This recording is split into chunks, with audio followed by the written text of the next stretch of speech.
Hello students, good morning. कक्षा 12 के समस्त छात्र छात्राओं का अभिनंदन करता हूं, स्वागत करता हूं। प्रिय विद्यार्थियों, आज हम गतांक से आगे पढ़ना शुरू करेंगे। इससे पहले मैं आपको चैप्टर पढ़ा रहा था मैं और मैं, कन्हैयालाल मिश्र प्रभाकर का ये लिखा हुआ अध्याय। इस पाठ में क्या चीज दी हुई थी मैंने आपको बहुत अच्छी तरह समझाई। एक बार संक्षेप में दो, और हमेशा ध्यान रखो किसी भी चैप्टर का जो सार दिया हुआ आता है पाठ के शुरू में, अध्याय के प्रारंभ में जो उसका संक्षिप्तीकरण आता है वो पाठ का मूल आधार होता है। यदि वो आपने अच्छी तरह समझ लिया तो पूरा चैप्टर आसानी से, उसमें क्या लिखा गया है देखो, वो समरी होती है, संक्षिप्तीकरण होता है, बाकी पूरा चैप्टर तो उसका विस्तार है। यदि आपने उसको अच्छी तरह ढंग से सीख लिया, पढ़ लिया, तो आपको पूरा चैप्टर समझ में आएगा। तो एक बार मैं संक्षिप्तीकरण दोहरा देता हूं। वैसे मोस्टली इसमें क्या दिया है, मैं और मैं जो पाठ दिया है उसमें एक ही बात विशेष तौर से उभारने का प्रयास किया है कि इस संसार में व्यक्ति आने के बाद इस दुनिया के बारे में सोचता है, चिंतन करता है। भाई परिवार का सोच लिया, अपने संबंधियों का सोच लिया, समाज का सोच लिया, गांव का सोच लिया, प्रांत का, राज्य का और देश का, लेकिन आदमी ने अपने बारे में सोचना मुनासिब नहीं समझा। और जब अपने बारे में नहीं सोचा तो समाज के बारे में, देश के बारे में, घर के बारे में, परिवार के बारे में सोचना बेकार है। आप कल्पना कर लीजिए कि आप, समाज किससे बना है? हम सब लोगों के सम्मेलन से हम सम्मिलित हुए तो समाज बना। राष्ट्र किससे बना? परिवार किससे बना? हम सब लोगों के संयोजन से। अब कोई भी आदमी, एक व्यक्ति वो कहता है समाज का कोई पीड़ित वर्ग है, कोई बैकवर्ड व्यक्ति है, पिछड़ा हुआ व्यक्ति है, वो समाज के उत्थान में कैसे योगदान देगा? अब आप स्वयं कल्पना करें कि मैं यदि पिछड़ा हुआ हूं, आप स्वयं पिछड़े हुए हैं, तो आप समाज का क्या हित कर सकेंगे? कोई व्यक्ति अस्वस्थ है, कोई व्यक्ति किसी प्रकार से साथ नहीं चल रहा समाज के, वो क्या योगदान देगा उस समाज के विकास में? लिहाजा इस पाठ में ये बताया गया है कि पहले स्वयं के बारे में चिंतन कर लो। आप क्या हो, आप कैसे हो, आपको आत्मोत्थान के बारे में विशेष रूप से चिंतन करना चाहिए। मैं मेरा सुधार कर लूं, दुनिया अपने आप सुधर जाएगी। लेकिन आज के जमाने में एक ये परिपाटी बन गई है कि व्यक्ति दूसरों को सुधारने का ठेका जैसे उसने ले रखा है कि मैं दुनिया को सुधारूंगा। आत्मचिंतन करें, आत्ममंथन करें, और आत्ममंथन करके ये तय करें कि मेरा नैतिक दायित्व मुझे क्या कहता है, मुझे क्या करना है। यदि ये सब बातें आदमी अपने बारे में चिंतन करना लग जाए तो उसका व्यवहार भी परिष्कृत हो जाएगा, दूसरों के बारे में उसकी राय भी अच्छी हो जाएगी, ईर्ष्या, द्वेष, लोभ, लालच, मोह, इनसे भी विरक्त हो जाएगा। लेकिन कब? जब वो स्वयं के बारे में चिंतन करेगा। आदमी क्यों ईर्ष्या करता है? दूसरों के बारे में देखता है, दूसरों के बारे में सोचता है कि यार उसके पास फला चीजें हैं, या वो व्यक्ति इतना उन्नति कर गया, आगे बढ़ गया, मैं पिछड़ गया। वो तनावग्रस्त हो जाएगा, चिंता में आ जाएगा। मैं क्या कर सकता हूं, मेरे हित में मैं क्या कर सकता हूं, ये निर्णय आपसे बेहतर कोई नहीं कर सकता। इस बात को गांठ बांध लें। आप अपने स्वयं के हितैषी, आप अपने से प्रेम नहीं करेंगे तो कौन करेगा आपसे प्रेम, ये बताओ आप। इसलिए आप सबसे पहले अपने बारे में सोचिए, मैं क्या हूं, मैं क्या कर सकता हूं, कौन सी चीज है जो मैं सबसे बेस्ट कर सकता हूं, अच्छी कर सकता हूं, जो मेरे परिवार के लिए हितकारी हो, मेरे समाज के लिए, मेरे देश के लिए। ये चिंतन करना बहुत जरूरी है। एक बार संक्षिप्तीकरण में आपको दोहरा देता हूं ताकि पाठ का भाव एक बार आपको पुनः समझ में आ जाए। ये निबंध प्रभाकर जी का जो ये शीर्षक से लिया गया था, मैंने बता दिया था आपको। इसमें लेखक ने यह प्रतिपादित किया है कि प्राय मनुष्य दूसरों के विषय में सोच समझकर सुखी दुखी होता रहता है, जो मैंने आपको बताया। उसका प्राथमिक या प्रारंभिक कर्तव्य यह है कि वह अपने विषय में सोचे, अपने कर्तव्य का पालन करे और निरंतर कर्मरत बना रहे, काम करता रहे। व्यक्ति काम और कर्मण्येवाधिकार से, काम ही करने का अधिकार है, बाकी फल की चिंता आपने मत, वो देने वाला दूसरा है। फल देने का काम किसी दूसरे का है, आपका काम केवल कर्तव्य को, कार्य को कुशलता पूर्वक संपादित करना है। पूरे मनोयोग से, पूरी तन्मयता से अपने कर्म में रत रह जाओ, फिर अनुकूल परिणाम आएगा, इसमें कोई दो राय नहीं है। क्योंकि जैसा कर्म करोगे वैसा फल तो भोगना है। तो कर्तव्य के साथ साथ अपने अहंकार का बोझ नहीं लादना चाहिए। हाँ, हम कर्तव्य करते हैं लेकिन हमारे अंदर अहंकार आ जाता है, ये सबसे बड़ी घृणित प्रवृत्ति है, बुरी प्रवृत्ति है। हमें अहंकार नहीं करना चाहिए। कर्तव्य पालन के साथ साथ अहंकार का जो भाव आता है वो गलत है। आप कार्य करो ना, उसमें अहंकार किस बात का है? अहंकार घृणा का पिता है। घृणा कहां से पैदा होती है? अहंकार से। और घृणा जीवन की संपूर्ण ऊंचाइयों की दुश्मन है, अतः घृणा से बचना चाहिए। लेखक ने दूसरा संदेश दिया है कि मनुष्य को जीवन के प्रति निष्ठा रखते हुए संघर्षों से घबराना नहीं चाहिए। ये बहुत अच्छा संदेश है। हमें जीवन के प्रति पूर्ण निष्ठा रखनी चाहिए और जीवन में सुख दुख धूप छांव की तरह आते हैं चले जाते हैं, हमें उससे निराश मायूस हताश नहीं होना चाहिए। प्रकृति का नियम है, अच्छा है तो बुरा है, दिन है तो रात है, और ये सब संगम है अपना आप। अच्छा समय आएगा तो आप ये मान के चलिए कि बुरा समय भी आएगा, बुरा समय भी जाएगा और अच्छा समय भी जाएगा। पैसा आता है, पैसा जाता है। एक रहीम जी ने एक दुआ कहा था ना, लक्ष्मी थिर न रहीम के ये जानत सब कोई, पुरुष पुरातन की वधु क्यों न चंचला हो। तो ये चंचल होती है लक्ष्मी भी, वैसे आज है कल नहीं है। हमें किसी प्रकार का अभिमान नहीं करना चाहिए, निराश नहीं होना चाहिए, क्योंकि निराशा कर्म की गति को रोक देती है तथा नया और ताजा अनुभव नहीं करने देती। इसलिए निराश मत होइए। आप असफल होते हैं लेकिन पूरी तन्मयता के साथ पुनः उठ जाइए और सफलता की ओर अग्रसर होने का प्रयास कीजिए। आपको सफलता मिलेगी, लेकिन आप पहली दूसरी निराशा में ही या असफलता में निराश होकर के बैठ गए तो सफलता आपको मिल नहीं सकती। इसलिए दृढ़ संकल्प के साथ पूर्ण मनोयोग से पूरा संकल्प करके जीवन में आगे बढ़िए। दुनिया की कोई ताकत नहीं है आपको रोक पाए। तो मैं इसमें आपको यहां तक बता चुका था कि वो 5 भंगेड़ी जो भांग पीने वाले दोस्त हैं, वो जाते हैं मार्ग में, जब उनकी पत्नियां उनको डांटती है कि आप काम तो कुछ करते नहीं, ये भांग पीते रहते हो, अपना समय गुजारते हो। मार्ग में चले जाते हैं, किसी जंगल से होके गुजर रहे होते हैं, 5 निकले थे लेकिन भांग के नशे में हैं। फिर वो आपस में बातचीत करते हैं कि यार कभी हम पूरे तो आए थे 5 तो आना देख लेते हैं। बाबू गिनना शुरू करते हैं, एक ने गिना 1 2 3 4, खुद को भूल गया। इसीलिए मैंने कहा कि खुद के बारे में चिंतन करना चाहिए। 1 2 3 4, खुद के भूल गया, 5 नहीं हुआ। फिर दूसरे ने गिना, मैं गिनता हूँ 1 2 3 4, खुद को भूल गया। ये क्रम चला, सबने गिना लेकिन वो 4 ही हो रहे थे क्योंकि खुद को भूल रहे थे। अब बड़े दुविधा में पड़ गए, दुख हुआ कि यार ये कैसे हो गया, एक आदमी कहाँ गया। आगे चले तो एक सज्जन पुरुष मिले और वो रोते विलाप करते जा रहे थे। बोले क्या हो गया? बोले साहब हम 5 चले थे, अब 4 ही हैं। तो उसने कहा अरे भले मनुष्यों, आप अच्छी तरह गिनो, आप 5 ही हो। अब उसने उनको चारों को पंक्तियों में खड़ा किया, पंक्ति में, और 1 2 3 4 5 गिन के बताया। तो कहने का मतलब है, ये समझ में लेखक ने ये समझा कि हम दुनिया के बारे में सोचते हैं, जहान के बारे में सोचते हैं, स्वयं के बारे में चिंतन नहीं करते, ये गलत है। तो आइए आगे से हम शुरू करते हैं। इन भंगेड़ियों में से एक ने फिर गिना 1 2 3 4। समझदार ने कहा अरे भोंदू, अपने को तो गिन। भोंदू कहते हैं मूर्ख व्यक्ति को, ऐसे भोंदू शब्द है मूर्ख।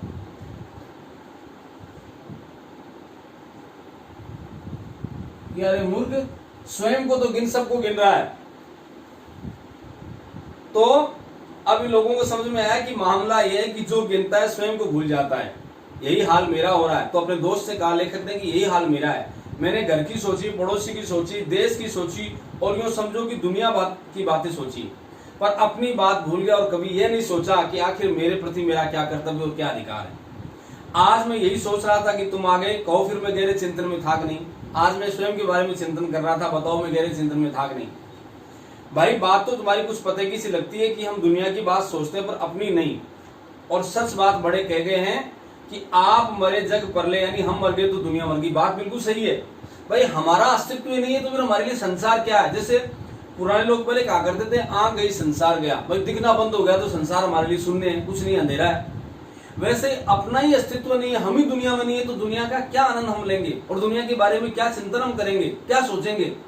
तो सबसे पहले खुद को स्वस्थ रखो, खुद को अच्छी तरह बढ़िया रखो, परिपक्व रखो, अस्तित्व रखो अपना, तब जाकर के तुम लोग दुनिया के बारे में सोच सकते हो, पहले स्वयं के बारे में। तो आज मैं यही सोच रहा कि तुम आ गए, कहो फिर मैं गहरे चिंतन में था नहीं। तो उसने कहा कि बात तो पते की कही, हम नहीं तो जान नहीं, बात मन को लगती है पर अपने बारे में सोचे क्या। लेकिन वो दोस्त दूसरा कह रहा है लेखक को कि लेकिन एक बात बताओ कि हम अपने बारे में सोचे तो क्या सोचें, नहीं सोचते। अब लेखक ने कह दिया उसको, अगर अपने बारे में नहीं सोचते तो लिखाओ पशुओं में नाम, तो फिर तो हम पशु हैं। यदि हम अपने बारे में नहीं चिंतन कर सके तो फिर क्या फायदा, फिर तो अपना नाम पशुओं में आना चाहिए, जानवरों में आना चाहिए, क्योंकि सोचता नहीं है वह पशु है, जानवर है। भाई बुद्धि भगवान ने जब मनुष्य को दी है और उस बुद्धि से वो चिंतन मनन नहीं करता, सोच विचार नहीं करता, तो फिर तो पशु में उसमें क्या अंतर है। पशु में वही तो नहीं है, दिमाग दिया लेकिन उसका नॉलेज ही नहीं उसको काम में लेने का, तो क्या फायदा फिर। तो हम पशु हैं आपकी राय में। अब उसके दोस्त ने थोड़ा सा इसको अन्यथा लिया, तो क्या हम पशु हैं?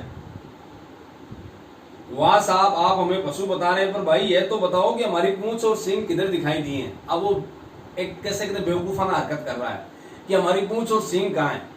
ये एकदम पागल पंथी की जैसी बातें हो रही। पूंछ और सींग, तो लेखक ने भी अच्छा जवाब दिया, पशु बनने के लिए पूंछ और सींग की जरूरत नहीं पड़ती, आदमी के कर्म उसे पशु बनाते हैं। आदमी को मस्तिष्क भगवान ने दिया और उसका वो उपयोग सदुपयोग कर नहीं पाता, तो फिर वो कहां से मनुष्य है? उसको पूंछ और सींग की क्या जरूरत हो, तो वैसे ही पशु है। बात यह है कि पशुता और मनुष्यता दो भाव है, ये समझना है। पशुता और मनुष्यता दो भाव है, याद रखने वाली बात है। जो आदमी अपने मन मस्तिष्क से सद्विचारों के माध्यम से सन्मार्ग पर चलने में अक्षम है, वो पशु के समान है। और जो अच्छी मनोवृत्तियों के साथ और अच्छी सोच और विचार चिंतन के साथ, सकारात्मक सोच के साथ जीवन में आगे बढ़ता है, वो मनुष्यता का भाव लिए हुए। जो पहले सोचे और फिर चले, बहुत अच्छी बात है। पशु और इस मनुष्य में अंतर भी जान लो, पशुता और मनुष्यता में क्या अंतर है। जो पहले सोचे और फिर चले वह मनुष्य, बिल्कुल सही बात है। हमें पहले चिंतन करना चाहिए, सोच विचार करना चाहिए, उसके बाद आगे कदम उठाना चाहिए। लेकिन जो कुछ सोचे नहीं, बस जिधर हवा ले जाए उधर चला जाए, वह पशु है। आगे तुम्हारी बात समझ में, ये बहुत अच्छी कही कि जो सोच विचार ही नहीं करे, पहले कुछ चिंतन ही नहीं करे और सीधा ही कोई काम करे, तो उस काम का परिणाम तो अनर्थकारी होगा, सिद्ध बात है। लेकिन जो चिंतन मनन करे, विचार चिंतन करे, वह व्यक्ति इंसान या मनुष्यता का पोषक है। वह व्यक्ति मनुष्यता को आगे लेके जाएगा, उसमें मनुष्यता का भाव है। तो सोचना जरूरी है, मित्र ने कहा। जी हाँ, सोचना जरूरी है और अपने बारे में सोचना जरूरी है। मैं यही जरूरी कार्य कर रहा था जब तुम आए। अब तुम यहाँ आए, उस समय यही सबसे श्रेष्ठ कार्य कर रहा था कि मैं अपने बारे में चिंतन कर रहा था। महाकवि शेख सादी एक दिन अपने बेटे के साथ सुबह की नमाज पढ़कर लौटे थे। देखो, बहुत अच्छा उदाहरण देकर लेकर क्या समझाना चाहता है। महाकवि थे शेख सादी नाम के, अपने बेटे के साथ सुबह की नमाज पढ़कर लौट रहे थे। उनके बेटे ने देखा कि रास्ते में दोनों तरफ घरों में अभी तक बहुत से लोग सोए पड़े हैं। अब देखो उसने क्या देखा, शेख सादी के बेटे ने देखा कि घरों में, वो जल्दी उठ गए नमाज के लिए, तो घरों में लोग सोए पड़े हैं। अब उसके मन में क्या ख्याल आया, उसने शेख सादिया ने अपने पिता से कहा कि पिताजी देखो, ये लोग कितने आलसी हैं, कर्महीन हैं कि अभी तक सोए पड़े हैं। शेख सादी ने बहुत सुंदर उत्तर दिया कि इससे बढ़िया तो ये होता कि तुम घर में पड़े रहते, कम से कम दूसरों में बुराई निकालने की इस निंदा से तो बच सकते थे। अब देखो, आप रास्ते में दोनों तरफ वाले घरों में लोग सोए पड़े थे।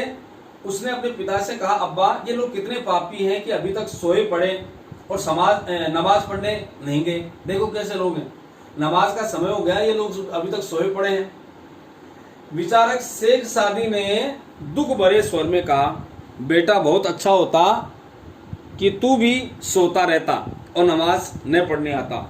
ये अच्छा होता कि तू भी सोता रहता और नमाज पढ़ने नहीं आता। क्यों? अब कारण क्या था उसका? तो बेटे ने आश्चर्य से पूछा, ये क्या कह रहे हो मेरे अब्बा, आप ये क्या करो, मैं तो समय पे उठाऊं, समय पर तैयार होकर के नमाज के लिए आया हूं। आलसी और पापी तो ये लोग हैं जो अभी तक पढ़े हैं। तो अब्बाजान ने क्या समझाया? शेख सादी ने और भी गहरे में डूबकर कहा, तब तू दूसरों की बुराई खोजने के इस भयंकर पाप से तो बच जाता। अगर तू घर में पड़ा रहता तो कम से कम ये दूसरों की जो बुराई कर रहा है ना कि वो उठे नहीं, वो पापी हैं, इस बुराई से बच जाता।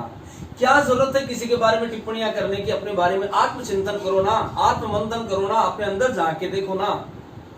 लगा है इस पूरा समाज, पूरी दुनिया दूसरों को नुस्ख निकालने में, बुराइयां निंदा करने में। पिताजी को बात शेख सादी ने बहुत अच्छी, विचारक थे, दार्शनिक थे, बहुत अच्छे कवि थे। बोले क्या फायदा तुम्हारे जल्दी आने का और नमाज अदा करने के लिए यहाँ आने का? तुम जब दूसरों में बुराइयां ढूंढने के पाप कर रहे हो, तो उससे बेहतर तो ये होता कि घर में पड़े सोए रहते। शेख सादी ने और गहरे में डूबकर कहा, तब तू दूसरों की बुराई खोजने के भयंकर पाप से तो बच जाता मेरे बेटे। मतलब यह है कि अपने बारे में सबसे पहले जो बात सोचने की वह यह है कि मेरा ये अधिकार है कि मैं अच्छे काम करूं। आप सबसे पहले अपने बारे में यही सोचिए कि मेरा इतना सा अधिकार है कि मैं अपने बारे में सोचूं, अपने जीवन को ऊंचा उठाऊं। पर मेरा कर्तव्य भी यह है कि जो किसी कारण से अच्छे काम नहीं कर रहे या साफ शब्दों में गिरे हुए हैं, ऐसे लोग जो गिरे हुए हैं, उन्हें अपने कामों से ऊंचे उठने की प्रेरणा देते हुए भी उन पर अपने अहंकार का बोझ न ला दूं। अहंकार में किसी प्रकार का अहंकार, घमंड, मैं किसी के ऊपर अपने घमंड का बोझ नहीं ला दूं। मैं काम करता रहूं, उसमें कौन सी मैं अपनी तारीफ सुनना चाहूं, ऐसा कुछ नहीं करना है। क्योंकि अहंकार घृणा का पिता है। ये घृणा जो है, इसको आप नफरत कहते हो, अहंकार से घृणा पैदा होती है, घृणा का पिता है। और घृणा जीवन की संपूर्ण ऊंचाइयों की दुश्मन है। जिसके इस हृदय के अंदर घृणा ने वास कर लिया, उसके जीवन की ऊंचाइयां समाप्त है, वो जीवन में आगे नहीं बढ़ सकता। क्योंकि घृणा से तिरस्कार पैदा होता है। तिरस्कृत भावना कभी भी व्यक्ति को समुचित रूप से आगे बढ़ने नहीं देती। खास बात यह है कि घृणा उसका घात करती है जो घृणा करता है। आप ये बात बहुत विशेष तौर से जानिए कि घृणा किसका घात करेगी, जिसके मन में घृणा पैदा होती है, दूसरे का नहीं करेगी। मैं अंदर ही अंदर जलता रहूंगा, यदि किसी से घृणा करूंगा तो उसके बारे में जेलसी होगी और उसके बारे में वो बुरा सोचूंगा, तो उसको तो पता ही नहीं कि मेरे बारे में कोई सोच भी रहा बुरा। जिसके बारे में मैं चिंतन कर रहा हूँ दिन रात, उसी के बारे में उसका बुरा सोचता रहता हूँ। तो जो जिसके बारे में सोच रहा हूँ उसको तो मालूम भी नहीं है, वो तो मस्त है अपने आप में, और मैं अपने आप में दुखी हो रहा हूँ। आदमी अंदर ही अंदर फिर वो घृणा से दुखी होता रहता है। और इस तरह मैं दूसरों से घृणा करके अपना ही घात करता हूँ। तो घृणा को रोकना जरूरी है, मित्र ने पूछा। हाँ जी, घृणा को रोकना, उससे उत्पन्न ही नहीं देना बहुत जरूरी है। घृणा को तो पैदा ही नहीं होने देना चाहिए, मन से उसको बहिष्कृत कर देना चाहिए। पर रोकने की बात कहकर तुमने एक पुरानी याद दिला दी। घृणा को रोकने की बात करूं तो मैं एक पुरानी बात याद दिला दी। मेरे एक मित्र हैं कौशल जी, उन्होंने अपने जीवन में पहली असफलता यह मिली कि एंट्रेंस पास न कर सके और 9th में ही स्कूल से नमस्कार करना पड़ा। एंट्रेंस की परीक्षा भी पास नहीं हुई और 9th में ही स्कूल को नमस्कार करना पड़ा। लेकिन देखो आगे क्या क्या बता रहे हैं। इनके कुछ दिन बाद ही उन्होंने छोटा सा प्रेस खोल लिया। प्रेस, छापा खाना जिसको आप कहते हो, अखबार वगैरह छपते हैं ना, प्रेस।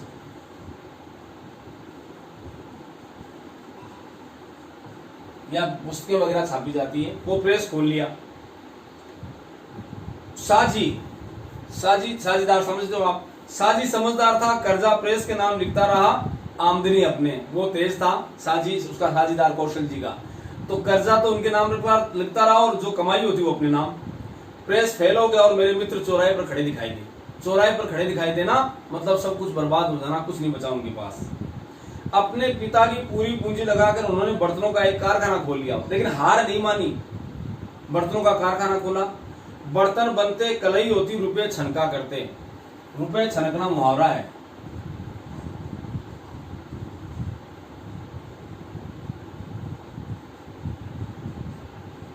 रुपए छनका करना, खूब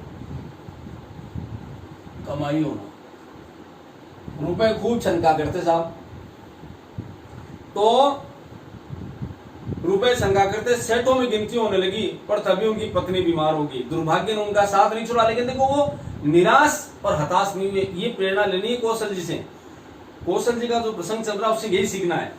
उनके लिए इरविन अस्पताल पड़े रहे। अपनी पत्नी को जब बीमार हुई तो इरविन अस्पताल लेके गए, वहां पड़े रहे। कारखाना मजदूर खा गए। बीमारी ऐसी लगी कि वो अपनी कारखाने को संभाल नहीं पाए, मजदूर खा गए। 5 महीने बाद लौटकर आए तो लेना कम और देना बहुत, क्योंकि दूसरे संभाल रहे थे उनके कारखाने को। तो इतना कर्जा कर दिया कि लेना कम और देना ज्यादा। यहाँ भी ताला बंद किया। पंसारी की थोक दुकान खोली। अब पंसारी की, जिसमें पंसारी का सामान मिलता है, वो दुकान खोली। मेवा के ढेर लग गए। ढेरों आती, बोरियां जाती। ये सूखे मेवे आते हैं, काजू, बादाम, किशमिश, अखरोट, ये सब खूब आते, खूब बिकते। फिर रुपया बरसने लगा, कमाई फिर होने लगी। रुपया बरसना वही बात है, रुपया छनकना है, रुपया बरसना, दोनों बात एक ही है, यानी खूब कमाई होना। फिर खूब पैसे आने लगे। न जाने कैसे ये घटाएं भी छितरा गई, फैल गई। यानी ये जो पैसे आ रहे थे वो सब भी घटाएं छितरा जाना, सब गायब हो जाना, वो कमाई सब दूर हो जाना। और पत्नी का सारा जेवर बचाकर जान छूटी। ऐसे फंसे, ऐसे नुकसान में आए कि पत्नी के सारे जेवर बेचने पड़े।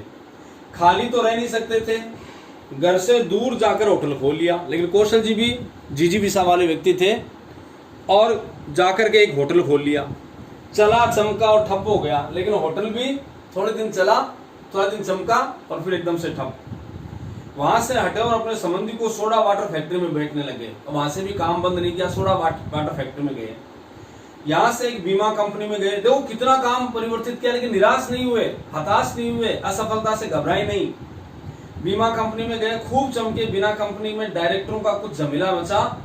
बीमा कंपनी में क्या हुआ, कुछ डायरेक्टरों में झमेला हुआ, तो इन्होंने शरबत की दुकान खोल ली। बीमा को छोड़ करके शरबत की दुकान खोली और एक अखबार निकाल दिया। दोनों खूब चले, पर चलकर टीके नहीं, चले ही गए। अब देखो चलकर टीके नहीं, चले गए मानी समाप्त हो गए, चले ही गए, बंद हो गए।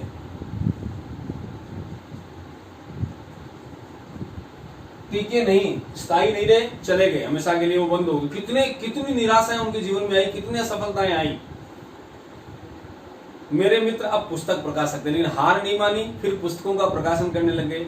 बाजार उनकी पुस्तकों से दाया हुआ करता था। दाया मानी भरा पड़ा, दाया होना, पटा पड़ना या भरा होना।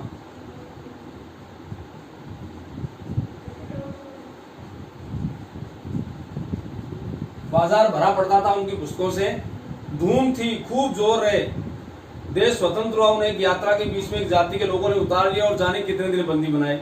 फिर देखो निराशा, फिर असफलता।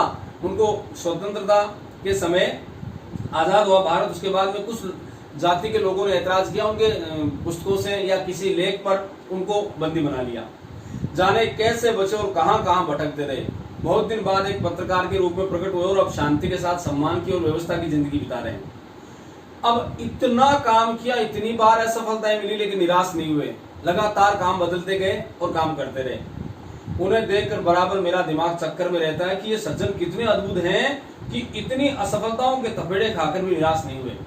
इतनी बार असफलताएं उनके जीवन में आई, लेकिन निराशा का दामन उन्होंने नहीं पकड़ा, आशा को थामे रखा। मैं उनके बारे में बहुत सोचता, पर उनके व्यक्तित्व का रहस्य समझ नहीं पाता। आखिर कैसे व्यक्ति थे, उसको समझ पाना मेरे लिए भी बहुत मुश्किल काम था। एक दिन एक अन्य मित्र आए, श्री सिंगल साहब। उनका कारखाना भी फेल हो गया और वे उसका मामला निपटाने में मेरा सहयोग चाहते थे। सिंगल साहब एक मित्र और हैं, उनका कारखाना फेल हुआ, वो इसका मामला निपटाना चाहते थे। उनके 2 मोटरें बिकनी थी, पर पूरे दाम देने वाला कोई ग्राहक बाजार में नहीं था। उनके पास 2 मोटरें थी, लेकिन पूरा पैसा कोई देने वाला था नहीं। एक दिन बहुत उबे हुए मेरे पास आकर बोले, थक गए, हार गए, मेरे पास आए, तो भाई साहब जितने में बिकती है उसको बेच दो, पर ये मामला निपटा दो, मैं बहुत थक चुका हूँ, कर्जा भी हो चुका है। सिंगल साहब ने कहा कि मोटरें बिकती है उनमें बेच दो उनको। मैंने कहा मामला तो निपटाना ही है, पर 10,000 की गाड़ियां 6,000 में कैसे बेच दूं? ये बताओ कि आपकी 10,000 की गाड़ियां हैं, इतना नुकसान करके कैसे बेच दूं?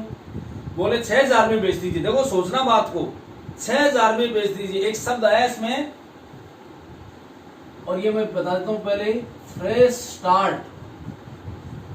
इसका अर्थ होता है नया ताजा आरंभ, फ्रेश स्टार्ट। भूल जाइए कितने नुकसान हुआ, क्या हो गया। मैं तो नई शुरुआत करना चाहता हूं, नए जोश और जुनून के साथ कार्य में कूदना चाहता हूं। बेच दीजिए, 10,000 की गाड़ियां 6,000 में जाती है, मुझे कोई दिक्कत नहीं है। मैं फ्रेश स्टार्ट चाहता हूं, नया ताजा आरंभ चाहता हूं।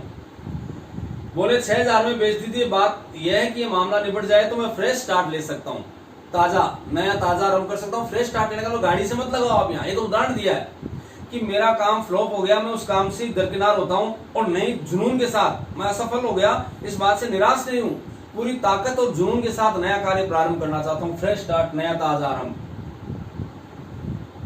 एक ताजगी, एक स्फूर्ति लिए मैं आना चाहता हूँ। मेरे कानों में बड़ा फ्रेश स्टार्ट, इसका अर्थ होता है नया ताजा आरंभ। सुनते ही एक नई ताजगी अनुभवी, और मैंने सोचा कि हर नया आरंभ अपने साथ एक ताजगी, एक तेजी, एक स्फूर्ति ले आता है। स्फूर्ति होती है, एक जोश होता है, क्योंकि आप नया काम जब भी शुरू करोगे, किसी भी बिजनेस में चले जाओ, किसी नौकरी में चले जाओ, शुरू में आपके अंदर जो एनर्जी होती है, जो एकदम से काम के प्रति समर्पण होता है, वो अनोखा होता है। तो फ्रेश स्टार्ट, आप नया काम, इसलिए मुझे नहीं जरूरत इन गाड़ियों की, मैं कोई नया काम शुरू करना चाहता हूँ, मैं नया काम प्रारंभ करना चाहता हूँ। नए काम में पूरे मनोयोग से उसको करना चाहता हूँ, पूरी ताजगी और पूरी ताकत के साथ करना चाहता हूँ। तभी याद आ गए मुझे फिर कौशल जी, जो जीवन में बार बार असफल होकर के थके नहीं, ऊबे नहीं और बराबर आगे बढ़ते रहे। जीवन में कितनी असफलताएं, कितनी निराशाएं उनके जीवन में आई, लेकिन देखो मुझे कौशल जी याद आ गए।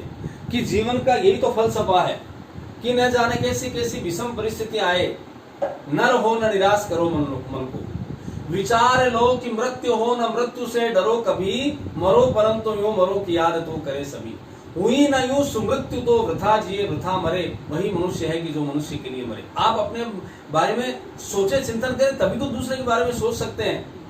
अच्छा कर्म करिए, कुछ ऐसा कीजिए कि लोग भी आपको याद करें। असफल होकर के घबराने की आवश्यकता नहीं है।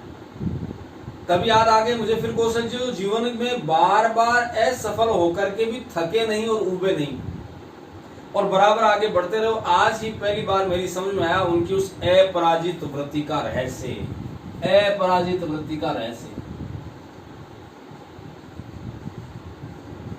अपराजित वृत्ति। हार न मानने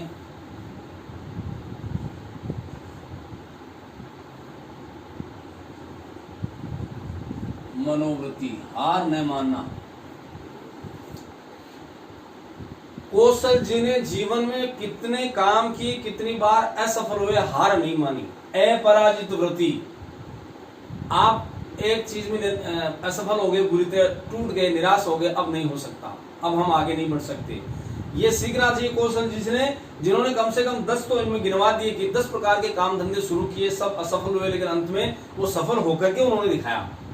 तो आदमी को परिस्थिति से घबरा करके इस प्रकार निराश और मायूस नहीं होना चाहिए। तो उनकी देखो, उनकी उस अपराजित वृत्ति का रहस्य मुझे समझ में आया।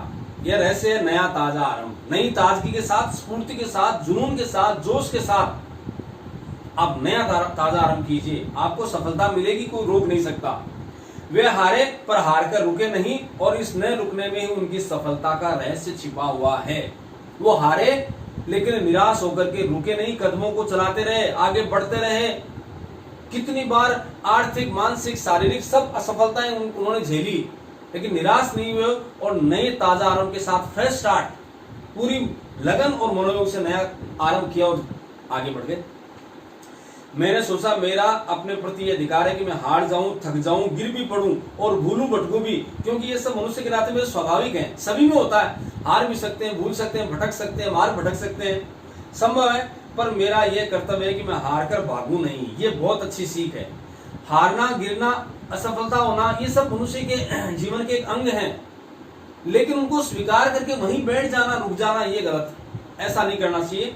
मैं हार कर थकूं नहीं, बैठूं नहीं, गिरकर गिरा ही न रहूं, बस ये समझना है कि मैं किसी प्रकार से गिर गया, निराश ना हूं, गिरा ही ना रहूं।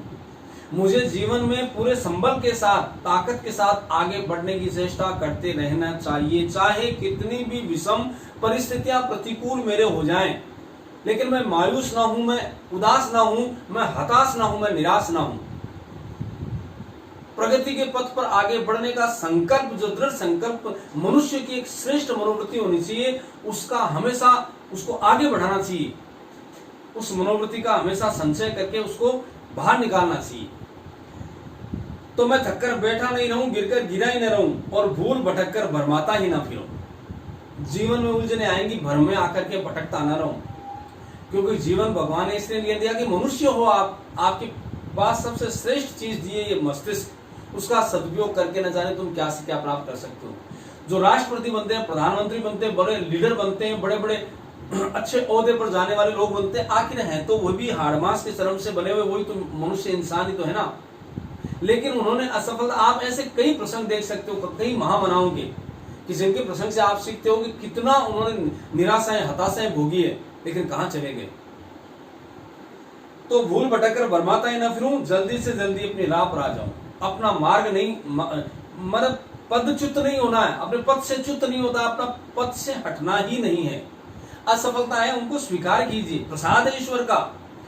दिन रात, सुबह शाम, अच्छा बुरा, ये सब ईश्वर की नेमत है, उसको प्रसाद मान के ग्रहण कीजिए। असफलता आ जाए तो उसको भी प्रसाद, उसका आचमन करिए, हाथ में लीजिए चरणामृत की तरह, उसका स्वीकार कीजिए कि भगवान आपने असफल किया, लेकिन मुझे विश्वास है मैं भी आपकी संतान हूं, मैं सफल होकर दिखाऊंगा। ये जुनून आपके अंदर होना चाहिए। अपने काम में लग जाऊं और एक नया ताजा आरंभ करूं, क्योंकि रुक जाना ही मृत्यु है। रुक जाना मृत्यु है, बिल्कुल सही है। जीवन में ठहराव मृत्यु का द्योतक है। बहता हुआ पानी स्वच्छ रहता है, लेकिन ठहरा हुआ पानी गंदा होता है, उसमें कीड़े पड़ जाते हैं, उसमें गंदगी आ जाती है। आपके मन मस्तिष्क को एक जगह संकुचित करके जमा कर दीजिए, वो मस्तिष्क आपका कुविचारों से दूषित हो जाएगा और उसी में नए नए नए ख्याल लाइए, नया नया सोच लाइए, आगे बढ़ने की कुछ मानसिकता के बारे में सोचिए, पवित्र हो जाएगा आपका मस्तिष्क। और मरने से पहले न मेरा मृत्यु और मरने से पहले न मेरा अधिकार है न कर्तव्य। मरने से पहले मरना, ये तो मरने से पहले मरना ये बहुत अच्छी बात है। देखो, मरने से पहले मरना बहुत अच्छी बात है। अरे स्वाभाविक मौत तो वो है जो ईश्वर ने हमें बख्शी है, उस दिन तो हम सबको मरना है। लेकिन उससे पहले ही हम कर्महीन होकर के अपने आप को मुर्दा साबित करते हैं, ये कितना घृणित है। हम निराश होकर के हाथ पे हाथ धर के बैठ जाए, मायूस हो जाए कि इस पथ पर हम चल नहीं सकते, ये मार्ग कंटकीर्ण है, उस पर चल पाना मेरे बस की बात नहीं। हम हताश हो गए, निराश हो गए, मायूस हो गए, टूट गए। ये सबसे बड़ी विडंबना है। भगवान ने वही तो शक्ति दी है मनुष्य के पास, मस्तिष्क की। आपको हाथ दिए, पैर दिए हैं, आपको सोचने के लिए दिमाग दिया है, कर्म करने के लिए सब कुछ अंग दिए शरीर के, और उनका आप सदुपयोग कर नहीं पाते हैं। ये दुर्भाग्यपूर्ण स्थिति है। तो मृत्यु तो आएगी, जिस दिन आएगी उस दिन भगवान बुलाएगा हमें, लेकिन उससे पहले मरने का काम क्यों कर रहे हो? ये एक तरह से मृत्यु है कि हम हाथ पे हाथ धर के बैठ गए, निराश हो गए, टूट गए, और हर तरह से हम अपने आप को दुनिया से अलग कर लिया कि हम असफल, हम कुछ नहीं कर सकते। चिंतातुर होकर के, स्थिर होकर के, जड़ होकर के हमारी मति भ्रमित हो गई। ये सब स्थितियां हमारे मानवीय भावों के प्रतिकूल है, इनसे हमें बचना चाहिए। मानवता के गुणों का संचार करते हुए हमें आत्मीयता के साथ सर्वश्रेष्ठ कार्य संपादित करने का प्रयत्न हमेशा पूरी तन्मयता के साथ आगे करना चाहिए, तभी हम सफल होंगे। तो इस प्रकार से ये आपका चैप्टर था, और ये आपका चैप्टर पूरा हो चुका है। प्रिय विद्यार्थियों, अब मैं आपसे आग्रह करूंगा कि ये जो चैप्टर है उसका ये अंतिम चैप्टर था आपका गद्य भाग का। अपद्य के जो खास अध्याय आपके हैं वो भी मैं कल से अगले चैप्टर से प्रारंभ करूंगा। आप सबसे मेरा आग्रह है कि जितने पाठ मैंने पूरे करवा दिए हैं गद्य में, आप उन सब का गृह कार्य पूरा संपादित करेंगे, इनके शब्दार्थ भी करेंगे, और समस्त प्रश्नोत्तर बहुत ही सुंदर सुपाठ्य अक्षरों में आपको अपनी उत्तर पुस्तिका में लिखना है। एक बार आप सभी को पुनः धन्यवाद। Thank you.